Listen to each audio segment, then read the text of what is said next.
Hello বন্ধুরা, আজকে special কিছু রান্না করব।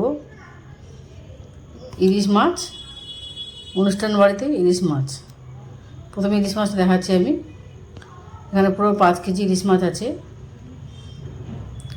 ইলিশ মাছগুলো প্রথমে পরিষ্কার করে ধুয়ে নিয়েছি। সব এবার কাঁচা রান্না করব আমি। প্রথমে হলুদটা মিশিয়ে দিয়েছিলাম।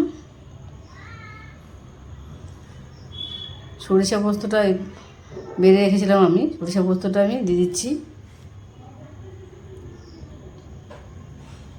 একসঙ্গে সরিষা পোস্তটা আমি একসঙ্গে বেটে রেখেছিলাম। আমি দেখিয়ে দিচ্ছি কাঁচা লঙ্কা, ধনেপাতা সব একসঙ্গে আমি এই যে পেস্টটা করেছি সেটাও আমি দেখে দিচ্ছি। সরিষাটাকে ভিজিয়ে রেখেছিলাম এইভাবে, সাদা সরষে কালো সরষে একসঙ্গে ভিজিয়ে রেখেছিলাম, সেটাকে আমি পেস্টটা করেছি। যেহেতু 5 কেজি ইলিশ মাছ, সেহেতু আমি অনেকটা পরিমাণে নিয়েছি। আপনারা যে যতটা রান্না করুন সেই পরিমাণে নিয়ে নেবেন। এর মধ্যে সামান্য একটু নুন দিয়ে দেবেন, তাহলে তিতো ভাবটা থাকবে না।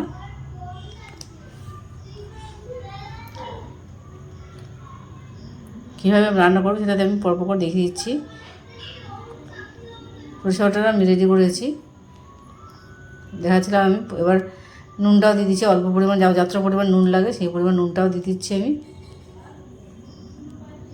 এবার সরষের তেল, একটু বেশি করে সরষের তেল দেবেন। এই কাঁচা সরষের তেলের গন্ধটা খুবই ভালো লাগে ইলিশ মাছে। কাঁচা লঙ্কা পেস্ট করেছিলাম আমি, কাঁচা লঙ্কা পেস্টটাও আমি দিয়ে দিয়েছি এর সঙ্গে। সমস্ত মশলাটা দিয়ে ভালো করে মেশাচ্ছি। আমি কাঁচা রান্না করব, বড় উনুনে রান্না করব।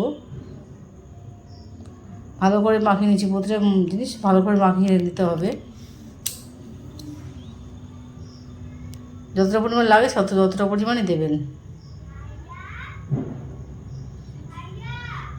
এই ইলিশ মাছ অনুষ্ঠান বাড়িতে লোকে চেটে পুটে খায়, আনন্দ সহকারে। আমাদের ইলিশ মাছ আমাদের বাঙালি পছন্দের ইলিশ, সবাই আনন্দ সহকারে খেয়ে থাকে।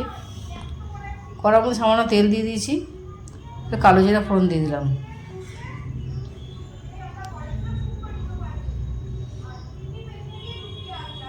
এবার পরপর করে কী করে রান্না করি। এবার আমি ইলিশ মাছে যে মাখিয়ে রেখেছিলাম সেগুলোকে এক এক করে ছেড়ে দিচ্ছি।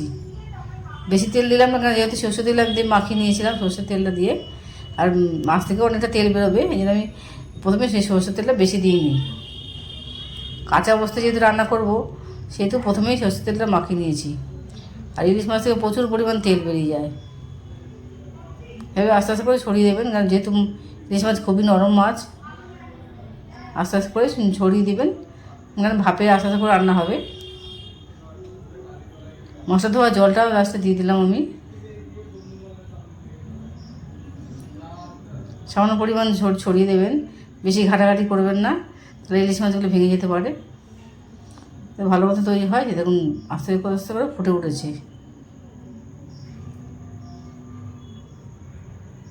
এত ইলিশ মাছ আস্তে আস্তে করে খুন্তি দিয়ে নাড়বেন। চেরা লঙ্কাগুলো আমি এখন দিয়ে দিলাম, শেষে দিকে চেরা লঙ্কা দেবেন, দেখবেন ভালো ঘ্রাণটা ভালো বেরোবে। লাস্টে কুচানো ধনেপাতাটাও দিয়ে দিচ্ছি। দেখুন রেডি হয়েছে আমার ইলিশ মাছের ভাপা। এবার আমি দেখাবো খাসি মাংসের ঝোল। এটা অনুষ্ঠান বাড়ির রান্না। এখানে 5 কেজি খাসি মাংস আছে। মটনটাকে প্রথমে পরিষ্কার করে ধুয়ে নিয়েছি এবং আদাটা মশলা দেখিয়ে দিচ্ছি আমি। আদাটা কুচিয়ে দিচ্ছি। এক এক করে আমি মশলাগুলো রেডি করে নেবো।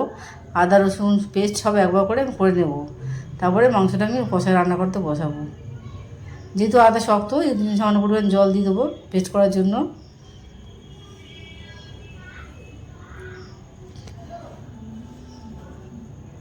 এটাকে আমি পেস্ট করে নিচ্ছি।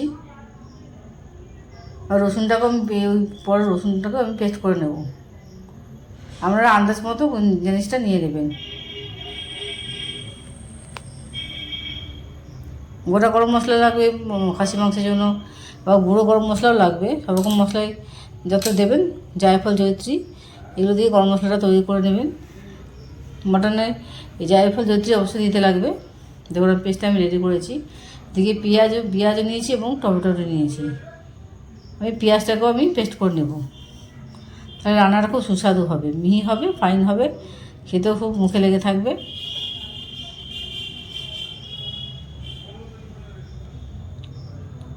বড় গ্যাসে রান্না করতে গেলে আগে সব কিছু তৈরি করে তারপর রান্না বসতে হয়। এভাবে আগে রেডি করে নেবেন, রেডি করে বসবেন, দেখবেন তা চটপট রান্না হয়ে যাবে। কড়াইটা বসিয়ে দিয়েছি। এবার ডুমো ডুমো করে আলু, যেহেতু মাটন আছে, অনেকে আলু সঙ্গে আলু ঝোল খেতে সবাই পছন্দ করে, আলুটা দিয়ে ভেজে নেব।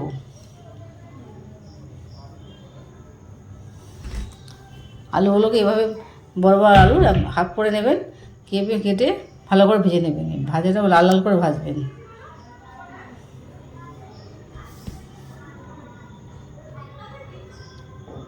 প্রায় লাল লাল হয়ে এসছে। যতক্ষণ না লাল লাল হওয়া ততক্ষণ নাড়তে থাকবেন। ভালো করে নেড়ে ছেড়ে আমি আলুটাকে ভেজে নিচ্ছি। খাসি মাংসে প্রেশার কুকারে দিয়ে রান্না করব আমি, কিন্তু আলুটাকে আমি লাস্টে একবার সিটি দিলেই হয়ে যাবে। যেহেতু ভাজা আছে সেহেতু আমি তুলে নিলাম। এবার ফোড়নটা দিয়ে দিয়েছিলাম আমি, এর মধ্যে গোটা তেজপাতা, জিরে, গরম মশলা, গোটা গরম মশলা দিয়ে ফোড়ন দিয়ে আমি মাংসটা বসিয়ে দিলাম। একবারে প্রথম দিকে ফোড়ন দিয়ে দেবেন।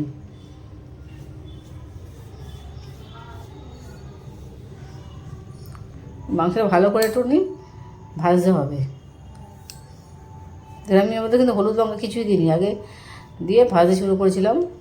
এবার ভাজতে ভাজতে এবার হলুদ গুঁড়োটা আমি দিয়ে দিচ্ছি। এক এক করে দেবেন এবং নাড়তে থাকবেন। এবার লঙ্কা গুঁড়োটা দিয়ে দিচ্ছি।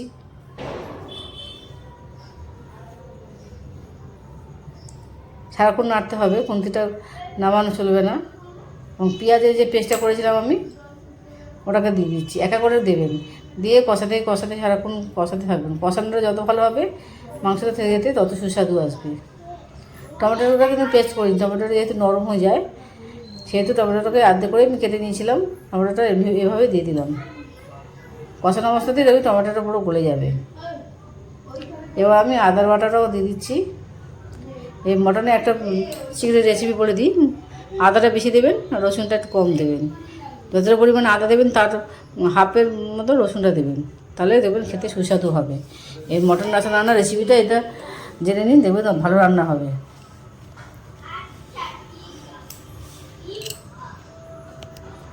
এবার শুধু নাড়ানোর পালা, ভালো করে খুন্তি দিয়ে ভালো করে কষাতে হবে।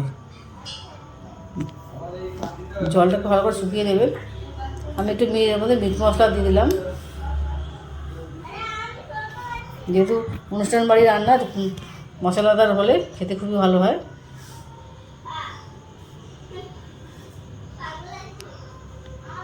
ভালো করে নাড়তে হবে, নাড়তে নাড়তে জলটাকে শুকিয়ে আনতে হবে, মাখা মাখা করে আনতে হবে। মটনটা যত ভালো নাড়বেন তত আস্তে আস্তে করে নরম হয়ে আসবে। কষানোটা ভালো করে করবেন। প্রথমে নুন দিয়ে দেবেন না, পরের দিকে মাখাতে মাখাতে শুকিয়ে আসবে তখন আমি নুনটা দিয়ে দিচ্ছি, সেরকম করে নুনটা দেবেন।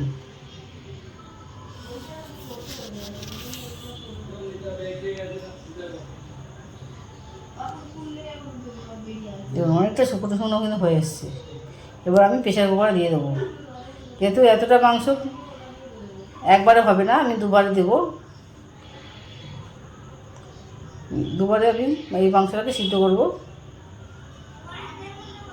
শেষে যে গরম জলটা করে নেবো আমি, ঠান্ডা জল দেবেন না, এই মশলা ধোয়া জলটা গরম করে দেবেন। এই গরম জল এটাকে দিয়ে সিদ্ধ করতে দিতে হবে। ঠান্ডা জল একদম দেবেন না, তাহলে কিন্তু মাংসটা শক্ত হয়ে যাবে, খেতে সুস্বাদু আসবে না। এবার জলটার মধ্যে কিছুটা পরিমাণ কিন্তু নুন দিয়ে দিলাম, তাহলে পাঁচা পাঁচা লাগবে না। এই জলটাকে আমি তুলে আবার মাংসের প্রেশার কুকারের মধ্যে দিয়ে দিচ্ছি।